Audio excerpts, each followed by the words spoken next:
All right, so moving forward, there has been a lot of speculation about Joseph States, who obviously was a veteran in Halo. He apparently had his Netflix game studio, its Team Blue Studios, is apparently shut down recently, and there's been now a lot of conversation that he might be returning to Microsoft to help the Halo Studios potentially.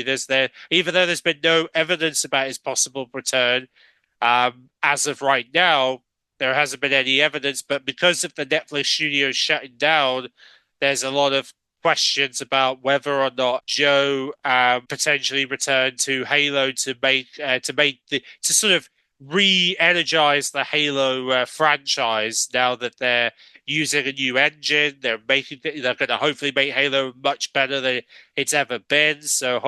We'll see what happens. Whether Joe State is going to be returning to Microsoft to help influence to push the narrative to, well, not the narrative, but hopefully improve the. As well as this, we had some good news about Series X. Apparently, it's overselling the Series S in the US. Xbox Series X has had about 51% of the overall sales, whereas the Series S has had 49% of the sales. So Series X is obviously popular because of the disk drive. Makes perfect sense there because the disk drive is most gamers still buy games physically. And yes, I've seen the argument of, oh, when was the last time I buying a video and buying a game physically? People still buy physical game. I do. I've bought physical games. I know some of my friends still buy physical. There's still some of my friends who still buy physical games from like CEX, etc. So there are some of us who still buy physical games, even if people want to refuse to believe that that doesn't exist. It does exist. I'm not kidding. There are still people who still buy physical copies of games. There's probably going to be people buying physical copies of Black Ops 6 tomorrow just so they can play the game. Chances are there will be. Like I said, it's good to see that Series X has been doing very well over its little brother, Series S. Even though there's now an all digital Series X, but it's nice to see that the actual original Series X models are doing very well still, which is really great to see. We've also had some news about Alan Wake 2 that's been getting a boost on the Series S following the recent updates. You can read more about its frame rate boost that it's just had. And then we had another baffling statement about Ubisoft because it turns out the Ubisoft downward spiral continues as we've just found out that we just found out officially by Ubisoft. Ubisoft have confirmed that most of their members have now moved on to other projects, bringing the post-launch content to the Prince of Persia: The Lost Crown basically disbanded. Essentially, they're not doing any more content for that game, and that apparently they are focusing now on Beyond Good and Evil 2. Well, they need to really because it's been years since we've actually heard of anything about that game. The next Ghost Recon, of course, a Rayman remake. Apparently, a Rayman remake is in the works, and then but it doesn't look like there's any hope of a sequel for the Prince of Persia: The Lost Crown in the future, which is a real shame. And in fact, they put out a statement just the other day that said this: "I'm extremely proud of our team's work and passionate at Ubisoft Multipairs to create a game that resolves with the players and critics alike. I am confident in its long-term success. Prince of Persia: The Lost Crown is now at an end of its post-launch roadmap with 3 content updates and 1 DLC that released in September. We're now focusing on making the game available to more players. It was recently launched on Steam. It'll be available on the Mac by this winter. Most of the teammates who worked on Prince of Persia: The Lost Crown has shifted to other projects that will benefit from their expense. We know the players have a love for this brand, and Ubisoft is excited to bring more Prince of Persia experiences in the future. We'll see about that. I know they need to release that remake of Prince of Persia, which the Sands of Time remake. I know they've been taking their time on that one, but we'll see how that goes when that finally comes out. As well as that, the Dead Islands 2 Horde mode and the Game Plus is now available for Dead Islands 2 on Game Pass because yes, the game is now on Game Pass, so you can now have access to the new updates that are coming out for Dead Islands 2, as well as the Ultimate Edition of the game is now available digitally and physically if you want to access, if you haven't got Dead Islands 2, that is. Also, we had a bit of a surprise about Monster Hunter Wild. They had a showcase the other day, and they've just confirmed that they're going to be having an open beta for Series X and S and PlayStation. So yes, PlayStation players, PlayStation Plus players are going to get access for a few days early, which I know some Xbox players are going to find that annoying. But yeah, nevertheless, you will be able to play an open beta of this game, and it's going to be rolling out from Halloween, 8 p.m. Pacific, 11 p.m. Eastern, which will be around those times. And yes, there's going to be an early access phase on the PS5. And then obviously be launching on the Series X and S. They're also going to be launching on the Series X and S from later on that day. They're going to make it available on the Series X and S and Steam's, where they will switch on crossplay. Because yes, they're going to make crossplay available. They're also going to have character creation, story trials, dog hub hunts for you to play within this beta. There's also going to be a free Teddy accessory for you to get as part of testing out the open beta of Monster Hunter Wild. But yeah, you're going to be able to try out crossplay in here. So if you're looking to see how it feels with crossplay, then you'll be able to do so as of next week if you want to try out Monster Hunter Wild for the first time before the game launches in February. So it's pretty cool to see that they're doing an open beta of Monster Hunter Wild next week as a surprise to every Monster Hunter fan who wants to try out the new game ahead of its launch next February.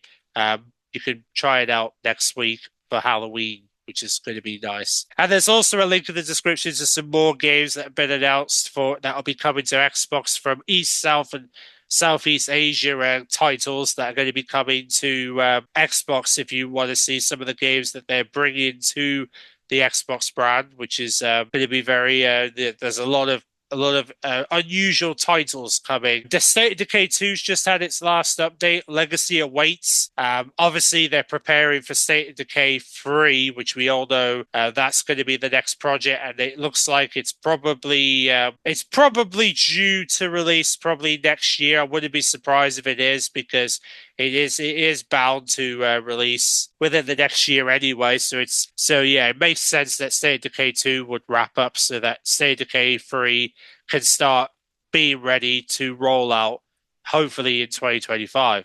We also had a new wireless headset for Xbox that's going to have better battery life, audio improvements, so you can have up to 12 hours of usage, microphone upgrades with enhanced auto mute and voice isolation. Dolby Atmos is now included with an updated design as well.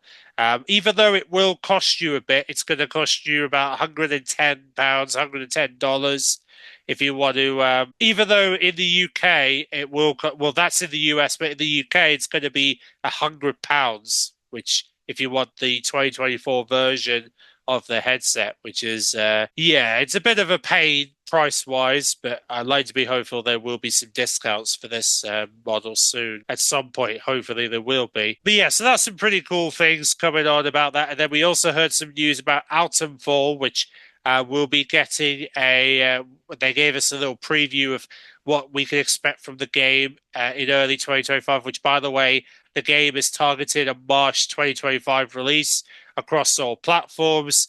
So that's when we could expect Atomfall to release, and they gave us a preview of gameplay, even though the video is now private now. So yeah, so you won't be able to see the video in the articles, or maybe I'll find an article that does have the video still. But yeah, for some reason they privated the video on YouTube apparently, but they have got some more photos of the game that have been rolled out, which is nice. So that's, but yeah, either way, it's due out sometime in March if you're looking to check out that game in 2025. So in March, we're going to be able to play a new UK theme, brand new UK theme. As well as that, we also just had today a celebration of Fallout Day 2024. Bethesda is celebrating this week. They're celebrating Fallout Day. They actually announced some things today. They announced a new update for Fallout 76 called The Glimmering Depths, which has just come out.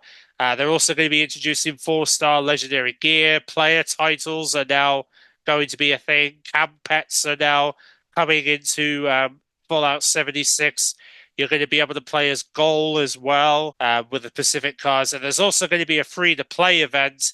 They're doing a Fallout 76 pre-play event, which will be starting, which starts obviously is now until the 29th of October. So it's already out, so you can start playing. And they've also got some discounts for Fallout 4 Game of the Year edition, which is now 60% off on the Xbox store, along with Fallout 4's DLC and Season Pass that's now 60% off, and other Fallout games are 75% off if you're looking to revisit any of the past Fallout games to celebrate Fallout Day 2024. So that's some things coming in the works in terms of some things that are coming for now. We've also had some reports of layoffs that have happened regarding the Horizon MMO developer and NC Soft, who are working on the MMO game. Apparently, they just lost some staff recently because the then boss said about the partnership. The partnership with NSoft advance our strategy beyond consoles and broader PlayStation's reach to wider audiences. So it's going to be very interesting to see how the Horizon MMO is going to play out, considering we haven't seen anything of this game yet. But I'm sure we'll hopefully maybe we'll learn something at the Game Awards, considering they are meant to be talking about games for the next decade. So maybe this is where we'll have our first details about the game. Also, the PS5 have just had an update where they're now improved the activities cards, where it will now display your in progression, not started and completed. This is for the PS5, by the way.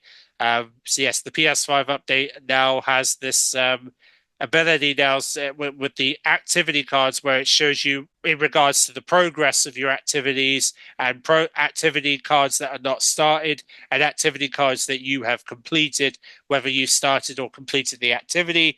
And then they also mentioned that the potential spoilers will still be hidden. There'll be some improvements to software stability, and they've also improved messages usability on some screens. So there you go. They're just some of the changes they've added as part of the update for PS5, as well as launching another PlayStation sale, which is the Essential Picks sale, alongside the Halloween sale that's also active on the PlayStation Store. So lots of sales up and running. Well, especially for the for PlayStation, and then on top of that, we've had some more games supporting PS5 Pro. Stellar Blades just had an update that's now going to support PS5 Pro. Helldivers 2 is meant to be getting a console target acquired, so they're going to be receiving an update for PS5 Pro soon. Even though it might not be ready for the console's launch, but they will have it ready soon. So.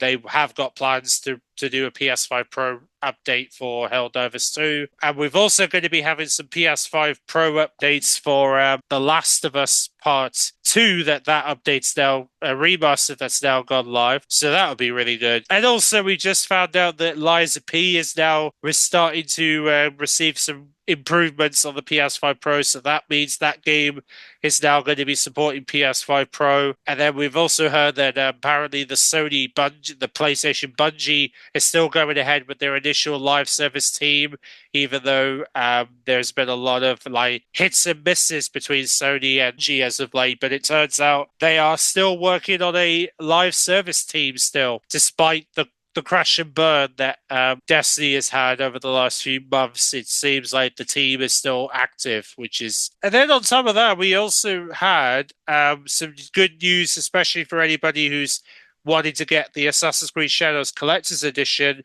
The Collector's Edition is now going to be cheaper as the season pass cancellation, which means that now it's going to cost you about £230 rather than the £280 pounds or dollars that it was previously. So that's good. So they've took away the season pass, so that now it's going to be a little bit cheaper to acquire the collector's edition if you're looking to get your hands on the collector's edition of Assassin's Creed Shadows. And then we've had some more bad news about Guerrilla's game, well, the Guerrilla's team, and who are the guys behind Horizon, in regards to whether they're going to do another Killzone.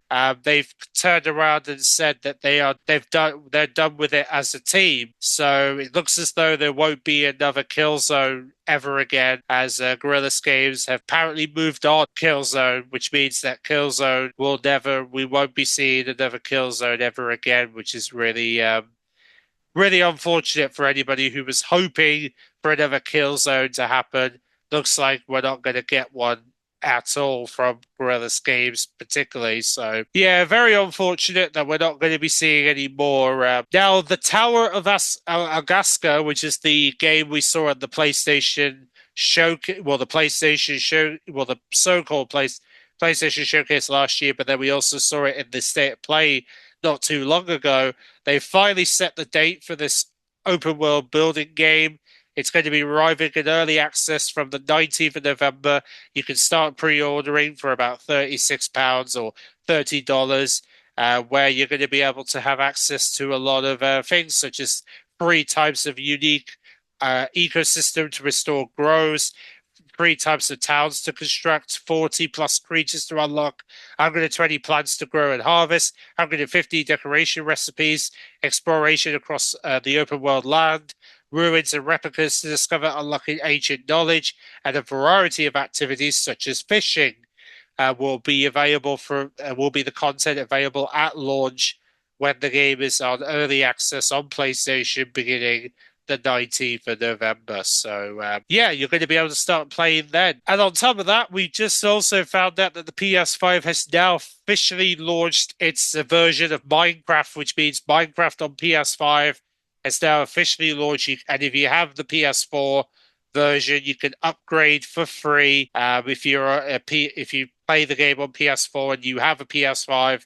you'll be able to start upgrading for free and be able to have a full access to the PS5 version of Minecraft, the native PS5 version, which is going to be great. So then you'll be able to finally start playing the PS5 version of Minecraft and enjoying that version of the game. And then also on top of that, PlayStation have announced a controller and a cover set for Monster Hunter Wilds, but this is exclusive for Japan and Asia, unfortunately. So those countries are only going to have access to the specially themed controller that is coming to the series for the Monster Hunter Wild for Japan and Asia, which really sucks that they're the ones who will have access to it, and us lot in the other countries will not have access to this. No Man's Sky has got an update for an event for Halloween, where they're going to be being an alien UFO, and they've also confirmed that they will be sharing more details. No Man's Sky's PS5 Pro update over the coming weeks, so definitely expect details about the launch patch for the PS5 Pro that they're going to be rolling out in the coming weeks to celebrate the launch of the PS5 Pro next month. And then finally, we had some concerns with PlayStation Stars, where cash rewards, worried cash rewards have been removed from the PlayStation Store recently. So apparently funds for they mentioned that which can now be exchanged for digital items and stuff. But as of right now, the option of exchanging points for cash has been removed. So yeah, apparently a lot of the rewards have now disappeared for some reason. So very interesting indeed, and hopefully Sony will go into it, and hopefully we'll have some updates as to what the heck's going on there, because it seems a bit odd to think that something weird would happen there. Nevertheless, that is what's happening with the in regards to the launch of in regards to what's happening with regarding that game specifically. And so with that said, I hope you guys are ready for Black Ops 6. I'm going to be streaming Black Ops 6. Considering it comes out at midnight, I'll probably do a stream tomorrow for Black Ops 6. So definitely have some streams planned for tomorrow for sure. Thanks for watching, and I will see you guys very soon.